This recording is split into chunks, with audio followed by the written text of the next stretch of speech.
Question کیا گیا کہ ایک جگہ لڑکی کی ایسی جگہ شادی ہو گئی کہ جن گھر والوں کو مسائل وغیرہ بالکل معلوم نہیں ہیں، وہ واشنگ مشین میں گندے کپڑے ایک ساتھ دھو دیتے ہیں اور پھر ان کپڑوں کو رسی پہ بھی ڈال دیتے ہیں۔ وہ لڑکی سمجھاتی ہے تو وہ مانتے نہیں ہیں، اب کیا کیا جائے؟ اور پھر انہوں نے ایک اور بات کہی، وہ میں اس کا جواب دیتا ہوں۔ پہلے میں دیکھنے والوں کو یہ عرض کر دیتا ہوں کہ یاد رکھیں، یہ جتنے بھی ایسے پانی جمع ہونے کے مقامات ہیں کہ ان کی لمبائی چوڑائی کو ضرب کریں تو 225 فٹ نہ آئے، جیسے چھوٹا ٹب ہے، بالٹی ہے، واشنگ مشین ہے، یا انڈر گراؤنڈ ٹینک بھی اتنے بڑے بڑے نہیں ہوتے ہیں کہ آپ ان کو اگر ان کے لمبائی چوڑائی کو ضرب کریں تو 225 فٹ آ جائے۔ ایسی جو اوپر کی ٹینکیاں ہوتی ہیں تو جو اتنے چھوٹے اتنے کم پانی کو لیے ہوئے چیزیں ہوتی ہیں انہیں اسے کہتے ہیں چھوٹا حوض، یا اس پانی کو قلیل پانی کہتے ہیں۔ اور شرعی لحاظ سے اس کا حکم یہ ہوتا ہے کہ ان میں اگر ایک قطرہ بھی نجاست گر جائے، چاہے اس کا رنگ وغیرہ ظاہر ہو نہ ہو، کل ناپاک ہو جاتا ہے۔ یہ سب اچھی طریقے سے مسئلہ جان لیں کہ اتنا ایسا کوئی برتن، ایسا کوئی ٹینک، ایسا کوئی حوض جس کی لمبائی چوڑائی کو ضرب کریں تو 225 فٹ سے کم جواب آئے، وہ سب چھوٹے حوض کہلاتے ہیں۔ وہ پانی قلیل پانی، تھوڑا پانی کہلاتا ہے، اور شرعی لحاظ سے اگر اس میں ایک قطرہ بھی نجاست گر جائے تو چاہے نجاست کا رنگ یا اس کی اسمیل وغیرہ ظاہر ہو نہ ہو، یہ کل پانی ناپاک ہو جاتا ہے۔ لہذا واشنگ مشین میں جیسے ہی ناپاک کپڑے ڈالے جاتے ہیں، جیسے ہی ان کپڑوں کی ناپاکی کا اتصال پانی کے ساتھ ہوتا ہے، کل پانی ناپاک ہو جاتا ہے۔ پھر آپ اسے جتنا مرضی گھماتے رہیں، گویا کہ وہ ناپاک پانی اس کے ہر تار میں، ہر دھاگے میں گھس جاتا ہے، اور پھر ہمارے یہاں ایسی ہوتا ہے کہ ان کپڑوں کو نکال کر پھر ٹب سے اس کے جھاگ کو ختم کرنے، ٹب کے پانی سے جھاگ کو ختم کرنے کی کوشش کی جاتی ہے، اور جیسے ہی یہ ناپاک کپڑا ٹب کے پانی سے متصل ہوتا ہے وہ بھی سارا ناپاک ہو جاتا ہے۔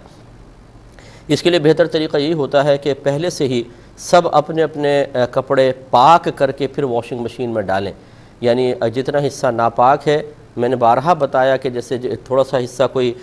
ناپاک ہوتا ہے، جیسے مثال کے طور پہ یہ اس کا اتنا حصہ ناپاک ہے، اس کو نل کا کھول دیں ایک مناسب دھار میں کہ بہت تیز نہ ہو کہ اس پہ لگ کے ایک دم چھینٹے آپ پر آئیں، ہلکے سے اس سے کھول دیں، ہلکی سی دھار، اور پھر اس کو پکڑ کر ملتے جائیں۔ جب آپ کو یقین حاصل ہو جائے، یعنی دل اس پہ بالکل مطمئن ہو جائے کہ پانی نجاست کو ساتھ بہا کر لے گیا ہوگا، تو بس یہ کپڑا پاک ہے، پھر اس کو واشنگ مشین میں ڈال دیا جائے۔ اچھا، اگر آپ نے کپڑے دیے اور آپ کو نہیں پتا کہ واشنگ مشین میں کوئی کپڑے ناپاک بھی تھے یا نہیں تھے، تو شریعت پھر ان تمام کپڑوں کو پاک ہی کہتی ہے،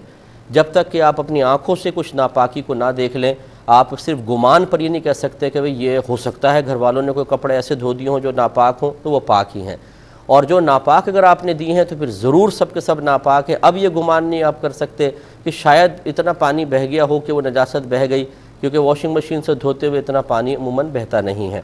ہاں، یہ بھی میں نے آپ کو بتایا تھا کہ اگر بالفرض کپڑے دھل گئے پاک اور ناپاک ایک ساتھ، اب آپ کو پتہ ہے یہ سارے کپڑے ناپاک ہیں، تو ان کو ایک دفعہ بالٹی سسٹم سے پاک کر لیں۔ اس کا طریقہ یہ ہے کہ آپ ان میں سے 2-3 کپڑے لے کر، جیسے 1-2 جوڑے لے کر بالٹی میں ڈال لیں، نل کا کھول دیں۔ جب یہ اوپر پورا بھر جائے تو ہلکے سے ہاتھ سے کپڑے کو پانی کی سطح سے نیچے رکھیں، اوپر نہیں ہونا چاہیے، کوئی کپڑا پانی کے اندر ہو، اور اب یہ جب بھر گیا تھوڑا سا اس کو بہنے دیں، اور اس کی کوئی مقدار نہیں ہے کہ 1 ہاتھ یا 2 ہاتھ، بس تھوڑا سا بہنے دیں، یہ تمام کپڑے پاک ہو جائیں گے۔ تو اپنی گھر کی ماسیوں کو یہ طریقہ بتا دیجئے کہ تمام کپڑے واش کرنے کے بعد ایک دفعہ بالٹی سسٹم سے اس طرح نکال لیں، جیسے اب یہ پانی بہا نا تو یہ کپڑے پاک، اس کو نکال لیں، اب جتنا بالٹی میں بچا ہوا وہ بھی پاک ہے، اسی میں دوسرے کپڑے ڈالیں، پھر اس کو بھریں، تھوڑا سا بہائیں، یہ پاک ہوگا۔ اسی طریقے سے سارے کپڑوں کو ایک دفعہ نکال لیا کریں تو وسوسہ نہیں آئے گا۔ تو اب یہ اچھی طرح یاد رکھیں، اب بالفرض اگر